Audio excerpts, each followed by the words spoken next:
स्वाभिमान आणि शौर्याचा शिवसंदेश घराघरात पोहोचवूया, आमदार सुधीर मुनगंटीवार.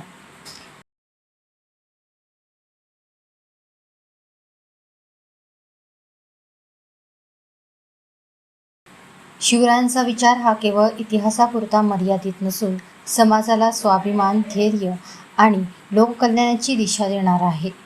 मरण आलं तरी चालेल, पण शरण जाणार नाही, हा त्यांचा स्वाभिमान आणि शौर्याचा संदेश प्रत्येक मनामनात रुजवणे हीच खरी शिवजयंती असल्याचे प्रतिपादन आमदार सुधीर मुनगंटीवार यांनी केले.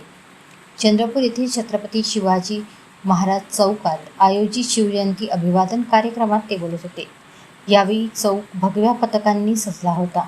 ढोल ताशांच्या निनादात आणि जय भवानी छत्रपती शिवाजी महाराज की जय घोषणात वातावरण भारावून गेले. शिवरायांच्या वेशभूषेत सजलेल्या लहान मुलांनी उपस्थितांचे विशेष लक्ष वेधले.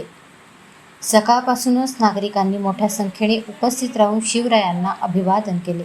यावेळी चंद्रपूरचे महापौर संगीता खांडेकर, उपमहापौर प्रशांत दानव, माजी महानगर जिल्हाध्यक्ष राहुल पावडे, राजेंद्र गांधी, महामंत्री डॉक्टर मंगेश कुलवाडे, ब्रिजभूषण पाजारे आदींची उपस्थिती होती.